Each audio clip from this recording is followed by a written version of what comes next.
წარმოიდგინეთ ადგილი, სადაც კომპასი ორიენტაციას კარგავს, სადაც ცა და ოკეანე ერთმანეთში ერევა და სადაც ათწლეულების განმავლობაში ასობით გემი და თვითმფრინავი კვალის გარეშე გაუჩინარდა. კეთილი იყოს თქვენი მობრძანება პლანეტის ყველაზე იდუმალ წერტილ ბერმუნდის სამკუთხედში. ათწლეულების განმავლობაში ჩვენ გვაშინებდნენ უცხო პლანეტელებით, პარალელური სამყაროებითა და ატლანტიდის წყევლით. მაგრამ რა ხდება სინამდვილეში ამ ადგილზე?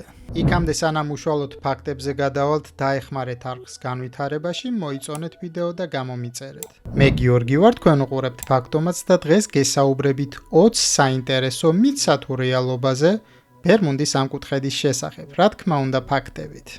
მე-20 მე-19 რეისის საბედისწერო დეზორიენტაცია. ლეგენდა ბერმუნდის სამკუთხედზე 1945 წლის 5 დეკემბერს დაიწყო, როდესაც აშშ-ს 5 ბომბდამშენი ევერეინჯერი გაუჩინარდა. პოპულარული მითის თანახმად პილოტები რადიოკავშირისას ამბობდნენ, რომ ოკეანე თეთრი გახდა და ცა უცნაურად გამოიყურებოდა. თუმცა რეალური გამოძიება და შავი ყუთების ანალოგი აჩვენებს, რომ ჯგუფის ლიდერს, გამოცდილ ჩარლზ ტეილორს ორივე კომპასი მწყობრიდან გამოუვიდა. მას შეცდომით ეგონა, რომ ფლორიდის ყურეში იმყოფებოდა, როცა სინამდვილეში ბაჰამის კუნძულების თავზე მიფრინავდა. მან ჯგუფს უბრძანა გაფრენილიყვნენ ჩრდილო-აღმოსავლეთით, რამაც ისინი ღია ოკეანეში, ღამის შტორმის ეპიცენტრში შეიყვანა. საწვავის ამოწურის შემდეგ თვითმფრინავები ოკეანეში ჩაიძირნენ, ხოლო მათ საძებნელად გაგზავნილი ერთ-ერთი სამაშველო თვითმფრინავი ჰაერშივე აფეთქდა ტექნიკური გაუმართავობის გამო, რამაც საიდუმლოს კიდევ უფრო მეტი მისტიკური ელფერი შესძინა. მე-19 მაგნიტური შტორმები და კოსმოსური ხმაური. ზეზე მომხდარი უძლიერესი აფეთქებები და გეომაგნიტური შტორმები პირდაპირ ზემოქმედებს დედამიწის მაგნიტურ ველზე, რაც ამ რეგიონში განსაკუთრებით მწვავედ იგრძნობა. ბერმუდის ზონაში, სადაც მაგნიტური ველი ისედაც თავისებურად იქცევა, მზის აქტივობამ შეიძლება გამოიწვიოს რადიოკავშირისა და ნავიგაციის სისტემების სრული პარალიზება. პილოტი, რომელიც ასეთ დროს ხვდება ამ ზონაში, სრული საინფორმაციო ვაკუუმში აღმოჩნდება. ხელსაწყოებით სრულ ჩვენებებს იძლევა, რადიო კი მხოლოდ სტატიკურ ხმაურს გამოსცემს. ეს არ არის მაგია ან უცხო პლანეტელების ჩარევა, ეს არის კოსმოსური ფიზიკა, რომელიც პირდაპირ კავშირშია ჩვენს ელექტრონულ ტექნოლოგიებთან. ამ ფაქტორის გაუთვალისწინებლობა წარსულში ბევრი პილოტისთვის საბედისწერო და ტრაგიკული აღმოჩნდა. მე-18 გადატვირთული საჰაერო და საზღვაო ტრაფიკი. თუ ბერმუნდის სამკუთხედი მართლაც ისეთი სახიფათო და დაწყევლილი ადგილი იქნებოდა, როგორც მას ჰოლივუდურ ფილმებში აღწერენ, მსოფლიო საავიაციო და საზღვაო გიგანტები მარშრუტებს აუცილებლად შეცვლიდნენ ეკონომიკური ზარალის თავიდან ასაცილებლად. რეალურად კი ეს არის მსოფლიოს ერთ-ერთი ყველაზე დატვირთული სატრანსპორტო დერეფანი. ყოველდღიურად აქ ასეულობით კომერციული რეისი, სამხედრო ხომალდი და გიგანტური სატვირთო კონტეინერ-მზიდი გადის ყოველგვარი ექსესების გარეშე. უსაფრთხოების თანამედროვე სისტემებმა და მუდმივმა მონიტორინგმა ეს რეგიონი ისეთივე პროგნოზირებადი გახადა, როგორც ნებისმიერი სხვა წერტილი დედამიწაზე. მე-17 ადამიანური შეცდომის დაუნდობელი ფაქტორი. კატასტროფების სტატისტიკური ანალიზი მკაფიოდ აჩვენებს, რომ ტრაგედიების 80%-ზე მეტის რეალური მიზეზი არა ანომალია, არამედ ადამიანური შეცდომაა. ბერმუნდის სამკუთხედი მსოფლიოში ერთ-ერთი ყველაზე პოპულარული ტურისტული და რეკრეაციული ზონაა, სადაც უამრავი მოყვარული მეზღვაური თუ პილოტი საკუთარი ძალების გადაფასებით გადის ღია ოკეანეში. ბევრი მათგანი არ არის სათანადოდ მომზადებული ამ ინდის სწრაფი და რადიკალური ცვალებადობისთვის, რომელიც ამ რეგიონისთვისაა დამახასიათებელი.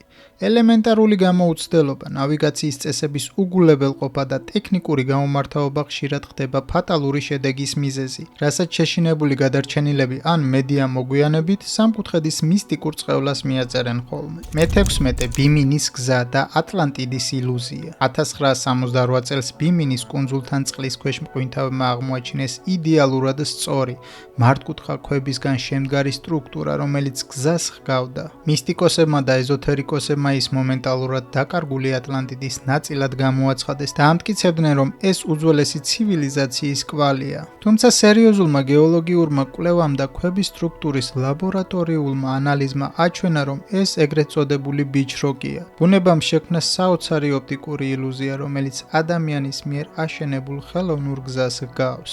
არავითარი ანტიკური ცივილიზაცია აქ არ არსებობდა, ეს მხოლოდ ოკეანის მიერ შექმნილი არქიტექტურაა. მე-15 მერი სელესტას მითვისებული ისტორია.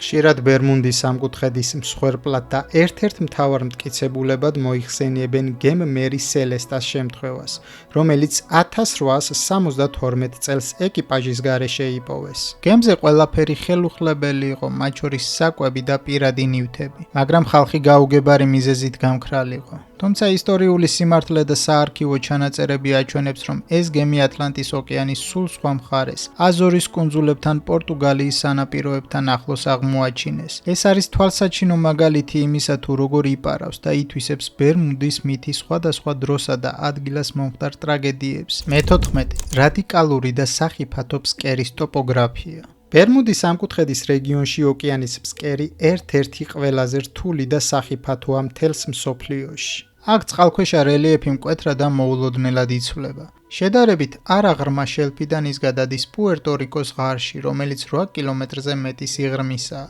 ეს არის პლანეტის ერთ-ერთი ყველაზე ღრმა და ადამიანისთვის მიუწვდომელი წერტილი. თუ გემი ან თვითმფრინავი აქ იზირება, ის ხდება ისეთ წარმოუდგენელ სიღრმეზე, სადაც წყლის წნევა ნებისმიერ მეტალს მომენტალურად ჭყლეთს და სადაც სამძებრო სამუშაოები ან ნამსხვრევების ამოტანა თანამედროვე ტექნოლოგიებითაც კი პრაქტიკულად შეუძლებელია. ეს კარგად ხსნის იმას, თუ რატომ ქრება ბევრი ობიექტი უკვალოდ. ისინი უბრალოდ მიუწვდომელ უფსკრულში ილექებიან სამუდამოდ. მე-13 ინფრაბგერის ფსიქოლოგიური ეფექტი. არსებობს მყარი მეცნიერული თეორია, რომ ოკეანის ტალღების, ძლიერი ქარისა და წყალქვეშა რელიეფის გარკვეული კომბინაცია წარმოქმნის დაბალი სიხშირის ინფრაბგერებს. ადამიანის ყური მას ვერ აღიქვამს, მაგრამ ორგანიზმზე ის დამანგრევლად და ვერაგულად მოქმედებს. იწვევს აუხსნელ პანიკას, ძლიერ ჰალუცინაციებს, თავბრუსხვევას და გულისრევას. შესაძლოა სწორედ ამიტომ ტოვებდა ეკიპაჟი აბსოლუტურად გამართულ და უსაფრთხო გემებს შუა ოკეანეში, ქვეცნობიერი შიშისა და ფსიქიკური აშლილობის გამო, რასაც ლოგიკური მეცნიერული ახსნა აქვს. ადამიანს გონია, რომ გემზე რაღაც საშინელება ხდება და თავის გადასარჩენად წყალში ხდება. სინამდვილეში კი ეს მხოლოდ დაბალი სიხშირის ბგერების ზემოქმედებაა მის ნერვულ სისტემაზე. მე-12 კოლუმბის ზეციური ნიშნები და რეალობა. კოლუმბი პირველი მკვლევარი იყო, ვინც ამ რეგიონში უცნაურობები დააფიქსირა. 1492 წელს მან თავის დღიურში ჩაწერა, რომ ცაზე ცეცხლის დიდი ალი დაინახა, რომელიც ზღვაში ჩავარდა. დღეს ვიცით, რომ ეს იყო ჩვეულებრივი მეტეორიტი. ასევე მან აღნიშნა, რომ კომპასის ისარი არაპროგნოზირებადად მოძრაობდა, რაც ეკიპაჟში შიშს თესავდა. ეს ჩანაწერები საუკუნეების შემდეგ მწერლებმა ოსტატურად გამოიყენეს ბერმუდის მითის ანტიკურობის დასამტკიცებლად. თუმცა თუ ისტორიულ ფაქტებს დავეყრდნობით, კოლუმბმა და მისმა ეკიპაჟმა ყოველგვარი დანაკარგის გარეშე გაიარეს ეს ზონა და წარმატებით მიაღწიეს ამერიკამდე. მე-11 ბაჰამის ლურჯი ხვრელების ვერაგი მორევები. ბერმუდის რეგიონის ფსკერი სავსეა ღრმა წყალქვეშა გამოქვაბულებით, რომელსაც ლურჯ ხვრელებს უწოდებენ. მოქცევისა და მიქცევის დროს წყლის უზარმაზარი მასების სწრაფი გადაადგილება ამ ვიწრო გამოქვაბულებში წარმოქმნის უძლიერეს მორევებსა და ჰიდრავლიკურ დარტყმებს. ამ ძალას თავისუფლად შეუძლია პატარა ნავებისა და იახტების ჩათრევა, ან მათზე სერიოზული დაზიანება. ადგილობრივი მეთევზეები საუკუნეების განმავლობაში ამას ლუსკას მითიური გიგანტური რვაფეხას მოქმედებას მიაწერდნენ, რომელიც გემებს ზედაპირიდან ყლაპავდა. რეალურად კი ეს არის რთული ჰიდროდინამიკური პროცესი, რომელიც ამ რეგიონის სპეციფიკური გეოლოგიური აგებულებითაა განპირობებული და მეზღვაურებისთვის დღემდე რეალურ საფრთხეს წარმოადგენს. მე-10 სარგასოს ზღვის მკვდარი ზონა. ბერმუდის სამკუთხედის დიდი ნაწილი მოიცავს სარგასოს ზღვას, დედამიწის ერთადერთ ზღვას, რომელსაც სახმელეთო ნაპირების საერთოდ არ გააჩნია. იგი გარშემორტყმულია ოკეანის 4 სხვადასხვა მძლავრი დინებით, რაც შუაში ქმნის სტატიკურ თითქმის უძრავ წყალს, რომელიც სავსეა სარგასუმის ტიპის წყალმცენარეებით. ძველად აფრიანი გემები აქ ხშირად კვირეობით იჭედებოდნენ აბსოლუტური უქარობის გამო. ეკიპაჟი ხშირად შიმშილითა და წყურვილით იხოცებოდა უძრავ გემბანზე, რადგან ხომალდი ადგილიდან ვერ იძვროდა. სწორედ აქედან იღებს სათავეს უამრავი ლეგენდა ფრინავ ჰოლანდიელებსა და მოჩვენება გემებზე. მე-9 სტატისტიკური რეალობა მითი ციფრების წინააღმდეგ. ყველაზე შოკისმომგვრელი ფაქტი ბერმუდის სამკუთხედზე თავად მშრალი სტატისტიკაა. სადაზღვეო გიგანტი Lloyd of London და ASH სანაპირო დაცვა ათწლეულების განმავლობაში აწარმოებდნენ მკაცრ კვლევას და საბოლოოდ დაასკვნეს, რომ ამ რეგიონში კატასტროფების პროცენტული მაჩვენებელი არ აღემატება მსოფლიო ოკეანის ნებისმიერი სხვა ინტენსიური სანავიგაციო ზონის მონაცემებს. ლეგენდა შეიქმნა არა იმიტომ, რომ აქ რეალურად ბევრი გემი იძირება, არამედ იმიტომ, რომ ყოველი იშვიათი შემთხვევა მედიის მიერ მისტიკურად და სენსაციურად შუქდება. ელექტრონული ნისლი და სტატიკური მუხტი. პილოტი ბრიუს გერნონი არის ერთ-ერთი იმ მცირერიცხოვან ადამიანთაგან, ვინც ამტკიცებს, რომ ელექტრონულ ნისლს სასწაულებრივად გადაურჩა. მისი თქმით, ნისლმა თვითმფრინავი თითქოს დროში გადაადგილა და რამდენიმე წუთში დიდი მანძილი დააფარვინა. მეცნიერული კუთხით ეს ფენომენი აიხსნება სტატიკური ელექტროენერგიის კოლოსალური დაგროვებით, ტენიან ჰაერში ძლიერი ჭექა-ქუხილის დროს.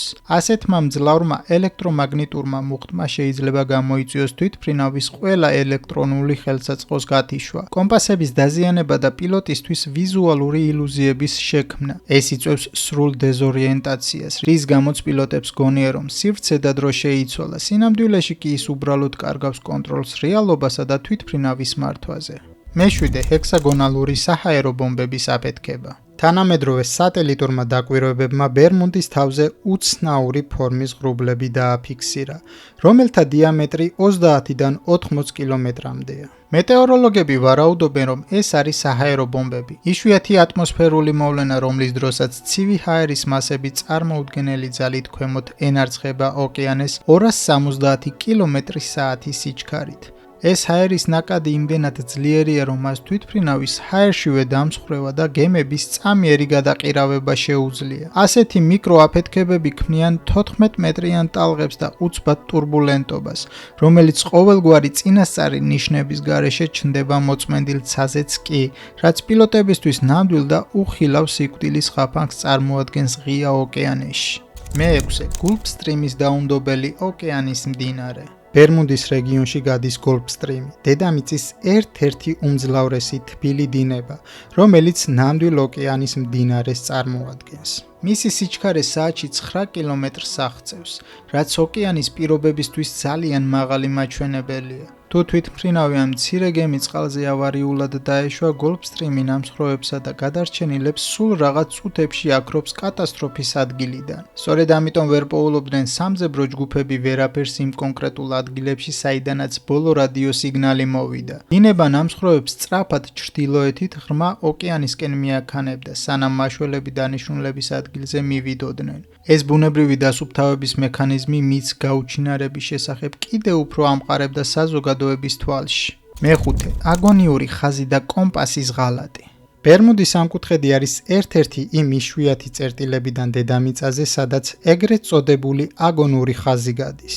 ეს ნიშნავს, რომ აქ მაგნიტური ჩრდილოეთი და გეოგრაფიული ჩრდილოეთი ზუსტად ემთხვევა ერთმანეთს, რაც ნავიგაციისთვის დიდ სირთულეს ქმნის. ნავიგატორები მთელ მსოფლიოში მიჩვეულნი არიან მაგნიტური დახრის, მუდმივ გათვალისწინებას და ხელსაწყოების შესაბამის გასწორებას, თუმცა ამ სპეციფიკურ ზონაში შესვლისას კომპასი უცებ ცვლის ჩვენებას და აღარ საჭიროებს კორექციას, რაც გამოუცდელ პილოტებში წამიერ პანიკას და ორიენტაციის სრულად დაკარგვას იწვევს. თუ ნავიგატორი ამ გეოფიზიკურ ნიუანს არ იცნობს, ის კურსიდან ათეულობით მილით გადაუხვევს. ღია ოკეანეში, სადაც არანაირი ორიენტირი არ არსებობს, ასეთი მცირე შეცდომაც კი ხშირად ფატალური აღმოჩნდება ხოლმე. მეოთხე, სამი მიმართულების მკვლელი ტალღების შეჯახება. ბერმუდის სამკუთხედი არის უნიკალური გეოგრაფიული წერტილი, სადაც რამდენიმე სხვადასხვა მიმართულება, შტორმი და ოკეანის დინება ერთმანეთს ხვდება. ბრიტანელი მეცნიერების მიერ ჩატარებული კვლევის თანახმად, ამან შეიძლება წარმოქმნას ეგრეთ წოდებული მოხეტიალე ტალღები, რომელთა სიმაღლე 30 მეტრს აღწევს და რომლებიც ყოველგვარი წინასწარი გაფრთხილების გარეშე ჩნდებიან. ასეთი ტალღა იმდენად მძლავრია, რომ მას ნებისმიერი ზომის საოკეანო ლაინერის შუაზე გატეხვა და წამებში ჩაძირვა შეუძლია, რაც ხსნის ბევრ ასეთ კატასტროფას, სადაც ეკიპაჟმა დახმარების თხოვნაც კი ვერ მოასწრო. მესამე, მეთანის გაზის ხაფანგების თეორია. ერთ-ერთი ყველაზე პოპულარული სამეცნიერო თეორია, რომელიც ცდილობს ახსნას გემების უეცარი და იდუმალი გაუჩინარება, ეხება ოკეანის ფსკერიდან მეთანის ჰიდრატის ამოფრქვევას. როდესაც ტექტონიკური ფილების მოძრაობის ან სხვა გეოლოგიური მიზეზის გამო მეთანის გიგანტური ბუშტი ზედაპირზე ამოდის, წყლის სიმკვრივე მომენტალურად და მკვეთრად იკლებს. გემი, რომელიც ასეთ გაზის ორმოში ხვდება, კარგავს ტივ-ტივის უნარს და ასევე სწრაფად იძირება, როგორც ლითონის ნაჭერი ჰაერში. თუმცა ოკეანოგრაფები აღნიშნავენ, რომ ბერმუდის რეგიონში მხოლოდ 15,000 წლის განმავლობაში მსგავსი მასშტაბური ამოფრქვევა, რომელსაც დიდი ხომალდის ჩაძირვა შეეძლო, გეოლოგიურად არ დაფიქსირებულა. მეორე ციკლოპის ტრაგიკული და გადატვირთული რეისი. 1918 წელს ამერიკის საზღვაო ფლოტის უზარმაზარი ხომალდი ციკლოპი 306 მგზავრით გაქრა ყოველგვარი კვალის გარეშე, რაც დღემდე რჩება ფლოტის ერთ-ერთ უდიდეს გამოცანად. არანაირი SOS სიგნალი და არანაირი ნამსხვრევი. მისტიკოსები ამას ოკეანის მონსტრებს ან უცხო პლანეტელებს ავრალებდნენ, თუმცა რეალური ისტორიული ანალიზი აჩვენებს, რომ გემი კრიტიკულად გადატვირთული იყო მაგნიუმის მადნით და მას ერთ-ერთი ძრავა დაზიანებული ჰქონდა.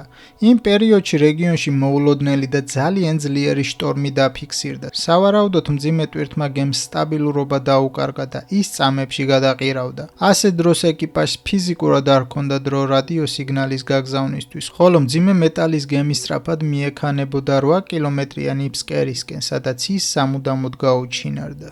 პირველი, როგორ დაიბადა თანამედროვე მითი. საინტერესოა, რომ ტერმინი ბერმუნდის სამკუთხედი 1964 წლამდე საერთოდ არ არსებობდა და მეზღვაურთა ლექსიკონში არ ფიგურირებდა.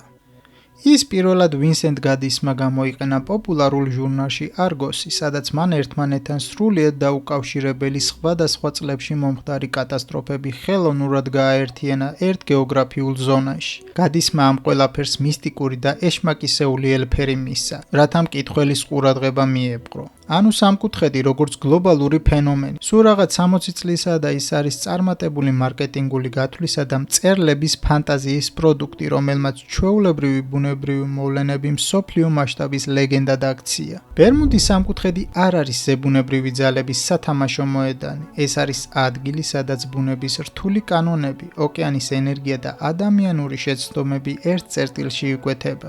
სიმართლე ისაა, რომ ოკეანე არ გთხოვს მსხვერპლს, ის უბრალოდ არპატიობს უწოდინრობას. თქვენ უყურებდით ფაქტომაც. თუ მოგეწონათ ვიდეო, მოიწონეთ, გამოიწერეთ ჩემი არხი, რათა ერთად გავფანტოთ მისტიკის ნისლი და დავინახოთ სამყარო ისეთი, როგორიც არის. გახსოვდეს, ცოდნა საუკეთესო ნავიგატორია. აბა მომავალ შეხვედრამდე.